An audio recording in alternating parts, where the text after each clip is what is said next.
बहुत बचपन में ही हम लोगों ने शादी भी कर ली थी, किसी को नहीं बता के, किसी को भी नहीं, हम दोनों के पेरेंट्स को नहीं पता था, हमारे ऑलमोस्ट किसी भी फ्रेंड्स को नहीं पता था, 3 फ्रेंड्स को पता था। और हम लोग चुपके से गोरेगांव में ही एक मंदिर में जाके हम लोगों ने शादी की। जिस वक्त मैं गुरमीत को मिली थी उस टाइम पे he was not working, he did not have a house, he did not have car, he did not have any bank balance, nothing. मैंने सिर्फ एक लड़के को देखा, उसकी अच्छाई को देखा and I believed in my self. मैं बॉम्बे आई, हम दोनों मिले। Obviously boy and a girl of 18 year old will not have a lot of money, you know, दोनों ही बहुत डिपेंडेंट थे अपने मम्मी पापा के ऊपर। हमारे मम्मी पापा भी बहुत मिडिल क्लास फैमिली से बिलोंग करते थे, तो इसीलिए ऐसा नहीं था कि गाड़ी घर सब कुछ मिल गया था। खुद के मेहनत से हमें आज जहाँ है वहां पहुंचना पड़ा। तो देखा जाए यहाँ पे मैं एक छोटा सा इनपुट देना चाहूंगी। जो लोग हमें अब देखते हैं वो बोलते हैं आप दोनों ने तो साथ में सब कुछ बनाया, आप दोनों ने तो साथ में सब कुछ किया। द स्यूडो फेमिनिस्ट लड़कियां, मतलब जो अपने आप को फेमिनिस्ट बोलते हैं, लेकिन यू नो एक रिलेशनशिप की बारी आती है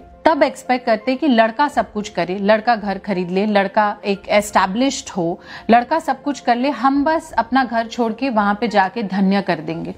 हम अगर हर जगह इक्वल बोलते हैं तो फॉर अ रिलेशनशिप हम वहां पे भी इक्वली क्यों नहीं कंट्रीब्यूट करते हैं। मतलब मैं एक कहानी अपनी जिंदगी से बताना चाहूंगी। People think that we have done everything together. Yes, we have done everything together, लेकिन जिस वक्त मैं गुरमीत को मिली थी उस टाइम पे ही was not working, he did not have a house, he did not have car, he did not have any bank balance, nothing. मैंने सिर्फ एक लड़के को देखा, उसकी अच्छाई को देखा and I believed in myself that if both of us are there together we will achieve it. And I think this belief in yourself and your partner that actually makes up a great future for both of you. Bombay आने के बाद मुझे काम मिल गया, बहुत जल्दी south की फिल्में मिल गई, बहुत सारे कैटलॉग्स वगैरह मिल गया था करने के लिए। So that was the time that I started earning and Gurmeet still did not start earning. That does not mean हमारा रिलेशनशिप अलग अलग हो गया। अब मुझे पैसे दिख गए, मैं पैसे कमा रही हूँ, तुम अभी तक पैसे नहीं कमा रहे हो, तो हमारे रास्ते अलग। बिल्कुल ऐसा नहीं हुआ। I think that was the time that I supported him. That is a relationship, you know, it balances.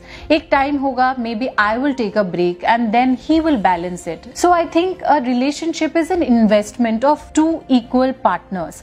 जब एक बंदा थोड़ा डिसबैलेंस होता है, दूसरा बैलेंस कर देता है उसमें इन्वेस्ट करके। एक और छोटी सी इंटरेस्टिंग चीज जो मैं बताना चाहूंगी, गुरु को अपना फर्स्ट चेक मिला एक काम का, ही इमीडिएटली इन्वेस्टेड दैट मनी। तो मुझे काफी इंटरेस्टिंग लगी ये बात। मुझे ऐसा लगा कि he is a guy who would not just waste and spend all his money, he believes in investment, so my future is secure. बहुत बचपन में ही हम लोगों ने शादी भी कर ली थी, किसी को नहीं बता के, किसी को भी नहीं, हम दोनों के पेरेंट्स को नहीं पता था, हमारे ऑलमोस्ट किसी भी फ्रेंड्स को नहीं पता था, 3 फ्रेंड्स को पता था। और हम लोग चुपके से गोरेगांव में ही एक मंदिर में जाके हम लोगों ने शादी की। वो फोटो देख के ऐसा लगता है, ओ माय गॉड, दोनों बच्चों ने जाके शादी कर लिया। सोचा जिस दिन काबिल हो जाएंगे उस दिन मम्मी पापा को बताएंगे, लेकिन मम्मी पापा को हर्ट नहीं करेंगे। ऐसा नहीं करेंगे कि घर से भाग ही गए, बवाल कर दिया, अलग ही रास्ते में चले गए, बिल्कुल नहीं। हमें भरोसा था